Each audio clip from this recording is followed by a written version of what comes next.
Thank you very much for the Southcentre and the Environmental Law Center to hold this very good seminar. I think it's very timely and it's also very helpful to do some linkage between different forums. For instance, WIPO and WTO, and how the discussions in the CBD and how the negotiation situation in the WTO. And I will be very brief and try to. I just want to try to maybe answer three questions. Is how is firstly how we are looking how we look at the current TRIPS agreement and the relationship between the CBD convention, and also the second issue is what the reason for that problem. And the third is that maybe I could give some briefing on the current negotiation in the WTO. Firstly, I think discussed the issue of intellectual property right and biological resources or genetic resources. I think the discussion in the WTO and in the CBD or in the WIPO is a little bit, we have some similarities in the different forums because we are, most of the developed countries are going to solve the problem that how to ensure the national sovereignty over the genetic resources or biological resources. This is a very serious problem, but this problem may not happen maybe 20 years ago because people may not realize this issue 20 years ago. I think the maybe 100 members negotiated the WTO agreement in 1995 is established the World Trade Organization, and also they incorporate a very comprehensive agreement on intellectual property rights, that the TRIPS agreement. They may not realize some very controversial issues in the intellectual property rights system. I think maybe they could have a lot of reasons, and firstly is maybe because that I think that the international society or the most countries, they do not have the experience in how to establish a very harmonized or balanced intellectual property rights system in the level of the whole society, the world, the level of the international level on the intellectual property. Because I think in the TRIPS agreement, there also is a very comprehensive, and they give some standard on how to protect a patent and a copyright or trademark or some other intellectual property rights. But they did not realize some very important issue, but they did not appear in the intellectual property system before. For instance, a lot of I think a lot of social issues they do not realize, or they do not have a very clear thinking on this issue. For instance, the issue of public health, and the issue of biological resources, and the issue of comprehensive competition law. For instance, how to check and balance the intellectual property rights and to make the whole society could be benefited from the intellectual property system. So I think that as the country negotiated the TRIPS agreement 12 years ago, they just leave some rooms in the TRIPS agreement. They have some flexibilities or exceptions, patent law, trademark, and patent under copyright, but they do not have a very clear picture of how to elaborate this kind of exceptions or flexibilities in international on the international level. And because most of these issues are solved in the national law, in the domestic law. For instance, the competition law, the U.S. had a very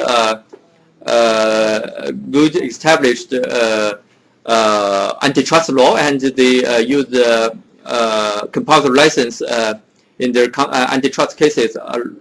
Huge cases, they just use a lot of comparative license.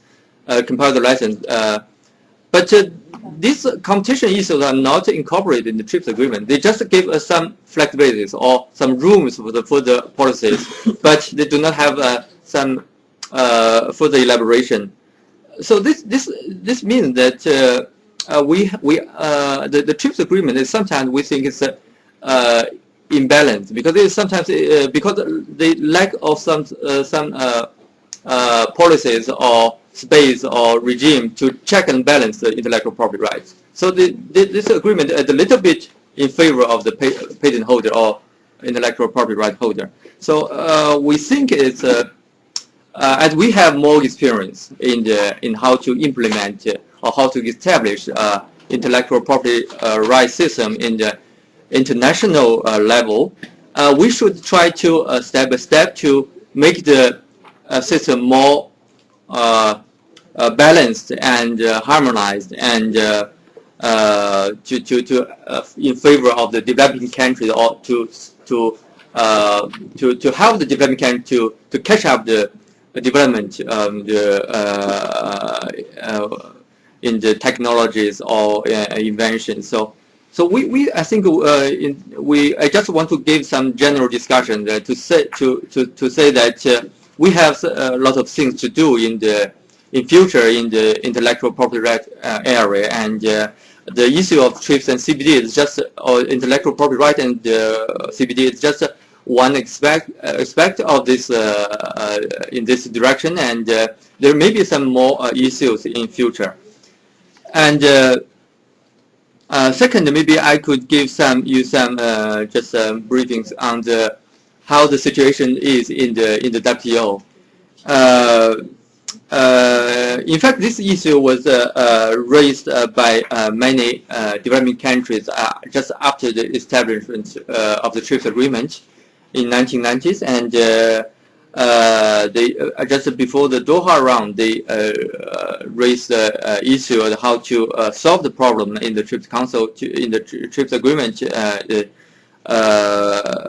how to protect the intellectual property right, and at the same time to ensure the national sovereignty over the genetic resources. And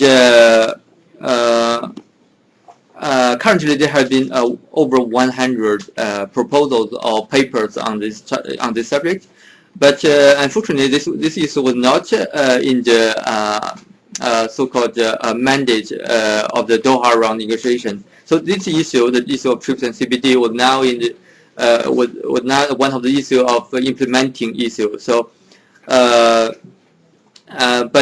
developing countries are trying to put this into the Doha development agenda, and in 2006, during a number of developing countries, they have a proposal on amendment of TRIPS and according to the principles of CBD, and I think this paper was well.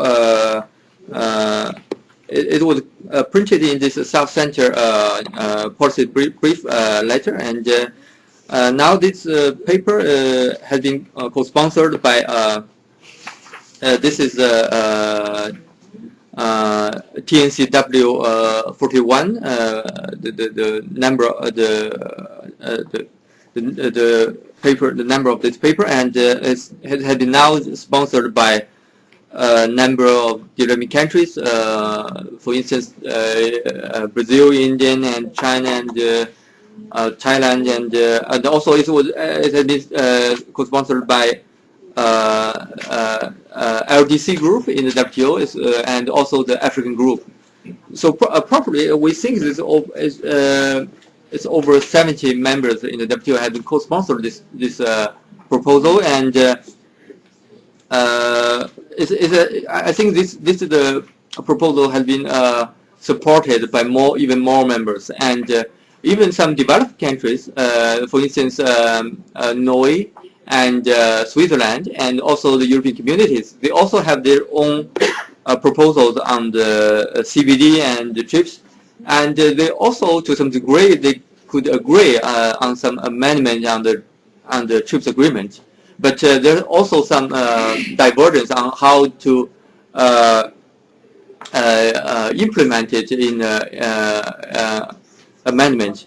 But I think quite a number, maybe 2/3 of all the WTO members could support amendment on the TRIPS agreement to incorporate requirements of the to ensure the principles of CBD could be implemented in the TRIPS agreement. However, there's also some members they're reluctant, especially the United States. They're quite reluctant to have this amendment, and I think this the future will depend how the Doha negotiation will continue and how the developing countries could negotiate in future. With respect to the position of China, we took this issue of TRIPS and CBD as a priority in this round, especially in the area of intellectual property rights, because we think the TRIPS agreement is not so balanced and it needs some correction and improvement. And I think at the end of last year, in 2007, a number of developing countries, they proposed a non-paper to incorporate the amendment amendment of the TRIPS agreement in the WTO agenda, the formal agenda, and they asked to revise the TRIPS agreement to incorporate the basic principles in the CBD, the national sovereignty or pre-informed consent, and benefit sharing. And I think in the future several months is a very critical time for the Doha round negotiation, and most developing countries are try to negotiate, and we are also try to argue with developed members on how we could solve this problem. But China will certainly be one of the members to insist on the incorporation of the CBD principles. Yes, I can give the briefing like this, and I will look for your questions.